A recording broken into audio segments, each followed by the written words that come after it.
2026 சட்டமன்ற தேர்தலிலே தென்காசி சட்டமன்ற தொகுதியிலே மதச்சார்பற்ற முற்போக்கு கூட்டணியினுடைய வேட்பாளராக திராவிட முன்னேற்ற கழகத்தினுடைய வேட்பாளராக உதயசூரியன் சின்னத்திலே போட்டியிடுகின்ற அன்பிற்குரிய தம்பி டாக்டர் கலை கதிரவன் அவர்களுக்கு உதயசூரியன் சின்னத்திலே வாக்களிக்க வேண்டும் என்று உங்கள் அனைவரையும் பணிவோடு வேண்டுகிறேன். வர இருக்கின்ற சட்டமன்ற தேர்தல் தமிழகத்தினுடைய வரலாற்றில் மிக முக்கியமான தேர்தல். தமிழகத்தினுடைய எதிர்காலத்தை வழிநடத்தி செல்வதிலே பல்வேறு விதமான சிரமங்களுக்கும் சவால்களுக்கும் உள்ளாகக்கூடிய சூழ்நிலையில் தமிழகத்தை வழிநடத்தி செல்ல வேண்டிய தலைமை யாருடைய கையிலே இருக்க வேண்டும் என்பதை தீர்மானிக்கின்ற தேர்தல் வர இருக்கின்ற சட்டமன்ற தேர்தல். இந்த சட்டமன்ற தேர்தலின் மூலம் நீங்கள் தேர்ந்தெடுக்கின்ற வேட்பாளர் தமிழகத்தினுடைய ஆட்சி கட்டிலே அமர இருக்கின்ற நாளைய முதலமைச்சர், இன்றைய முதலமைச்சர், தமிழகத்தினுடைய தலைவராக இருக்கின்ற தளபதி மு.க. ஸ்டாலின் அவர்களை கரங்களை பலப்படுத்துகின்ற சட்டமன்ற உறுப்பினராக சட்டமன்றத்திற்கு சென்று அந்த பெருமையிலே தமிழகத்தின் சட்டமன்றத்தை உருவாக்குகின்ற அந்த பெருமையில் தென்காசி சட்டமன்ற தொகுதியும் அந்த பெருமையை பெற வேண்டும் என்கிற அடிப்படையிலே திராவிட முன்னேற்ற கழகத்தினுடைய வேட்பாளராக போட்டியிடுகின்ற அன்பிற்குரிய தம்பி கலை கதிரவன் அவர்களுக்கு உதயசூரியன் சின்னத்திலே வாக்களிக்க வேண்டும் என்று உங்கள் அனைவரையும் அன்போடும் பணிவோடும் நான் கேட்டுக் கொள்கிறேன். தென்காசி சட்டமன்ற தொகுதி ஒரு பாரம்பரியமான சட்டமன்ற தொகுதி.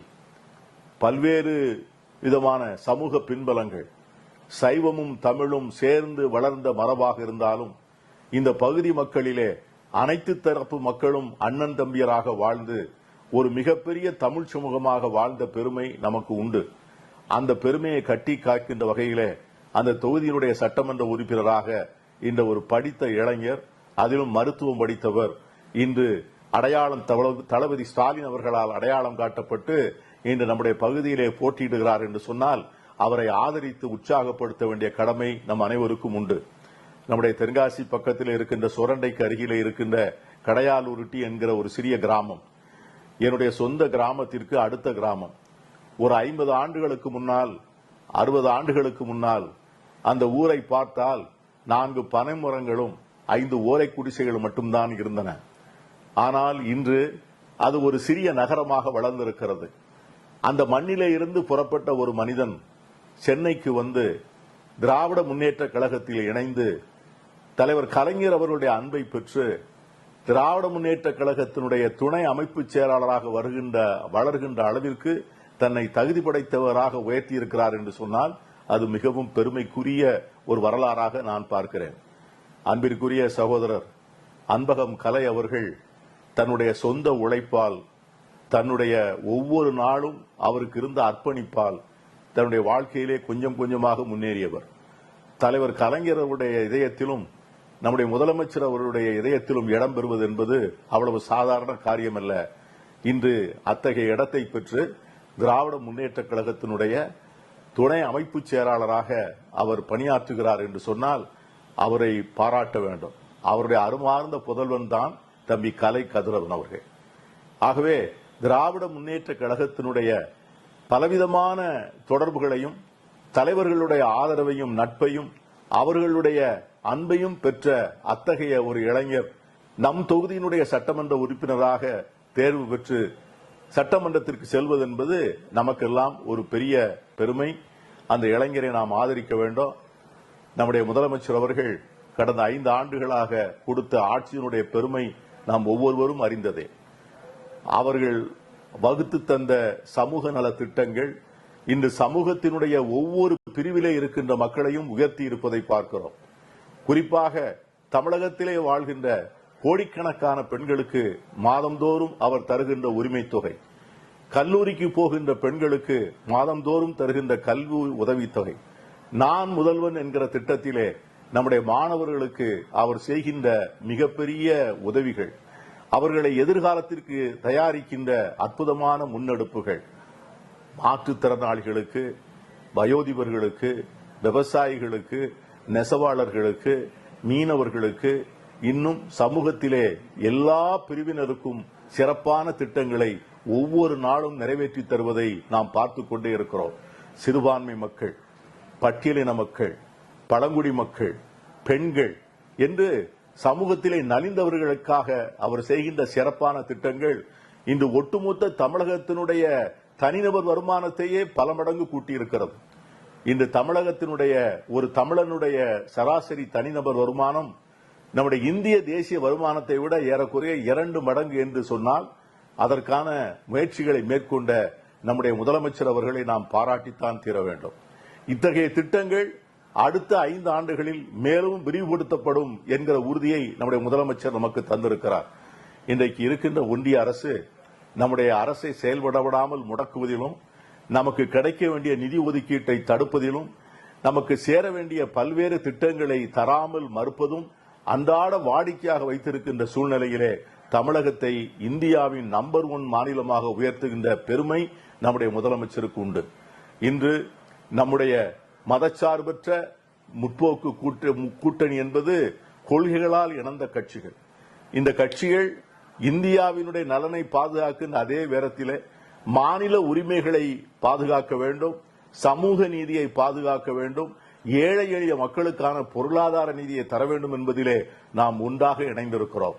அந்த சூழ்நிலையில்தான் இன்றைக்கு இந்திய தேசிய காங்கிரஸ் கட்சி இந்த திராவிட முன்னேற்ற கழக தலைமையை ஆதரித்து இந்த தலைமையின் மூலமாகத்தான் தமிழகத்திற்கு பல்வேறு நன்மைகள் நடக்க வேண்டும் என்ற சூழ்நிலையிலே இந்த கூட்டணியிலே இணைந்து செயல்பட்டு வருகிறது. இதை போல தமிழகத்தினுடைய நலன்களை பல்வேறு வகையிலே பிரதிபலிக்கக்கூடிய அரசியல் கட்சிகள் ஒன்று சேர்ந்து நாம் அமைத்திருக்கிற மகத்தான இந்த கூட்டணி நிச்சயமாக வெற்றி பெறும். எதிரணியிலே இருக்கின்ற அந்த முதலமைச்சருக்கான வேட்பாளர்களை நாம் பார்க்கிறோம். அவர்கள் யாருக்காவது முதலமைச்சராக வருவதற்கு தகுதி இருக்கிறதா என்பதை நாம் உரசி பார்க்க வேண்டிய நேரம்தான் நாம் வாக்களிக்க போகின்ற நேரம். இந்த முதலமைச்சராக வரப்போக ஆசைப்படுகிற எடப்பாடி பழனிசாமி அவர்களுடைய 4 ஆண்டு கால ஆட்சியை பற்றி நாம் அறியாதவர்கள் அல்ல. நம்முடைய பக்கத்தில் இருக்கின்ற மாவட்டம் தூத்துக்குடி மாவட்டம். அந்த மாவட்டத்து மக்கள் அங்கே ஒரு பெரும் சமூக சூழலிலே கிராமங்களிலே இருக்கின்ற மிகப்பெரிய மாசு கொடுத்தும் ஒரு தொழிலை நிறுத்த வேண்டும் என்கிற பெரிய போராட்டம் நடத்திய போது அந்த மக்களுடைய எழுச்சியை அடப்பதற்காக காவல்துறையினரை விட்டு ஸ்டெல்த் கன் என்று சொல்லக்கூடிய அந்த கொடுமையான துப்பாக்கியால் 13 பேரை சுட்டுக் கொண்டவர்தான் இன்றைக்கு முதலமைச்சராக ஆசைப்படுகின்ற எடப்பாடி பழனிசாமி அவர்கள். சுட்டுக் கொண்டது கூட பெரிய விஷயம் அல்ல. இந்த சுட்டுக் கொண்ட பிறகு இந்த 13 பேர் இறந்து போனது தெரியுமா என்று சொன்னால் அதை நான் தொலைக்காட்சியிலே பார்த்து தெரிந்து கொண்டேன் என்று ஆணவமாக பதில் சொன்னவர்தான் இந்த எடப்பாடி பழனிசாமி. இதை போன்ற பல்வேறு காரியங்களை நாம் சொல்ல முடியும். 26 ரூபாய்க்கு விற்கின்ற ஒரு மின்சார பல்பை ஏறக்குறைய 260 ரூபாய்க்கு வாங்கியவர்கள் தான் எடப்பாடி ஆட்சியிலே இருந்தவர்கள். இப்படி பல்வேறு கொடுமைகளை செய்தவர்கள், பல்வேறு முறைகேடுகளை செய்தவர்கள், ஆட்சி அதிகாரத்தை தவறாக பயன்படுத்தினவர்கள், ஊழலிலே நலிந்தவர்கள் தான் இன்றைக்கு நம்முடைய முதலமைச்சரை புறந்தள்ளிவிட்டு ஆட்சிக்கு வர துடிக்கிறார்கள். ஆட்சியில் இருக்கின்ற மற்றவர்களை ஆட்சிக்கு வர துடிக்கின்ற மற்றவர்களை பார்த்தால் அழுவதா சிரிப்பதா என்று தெரியவில்லை.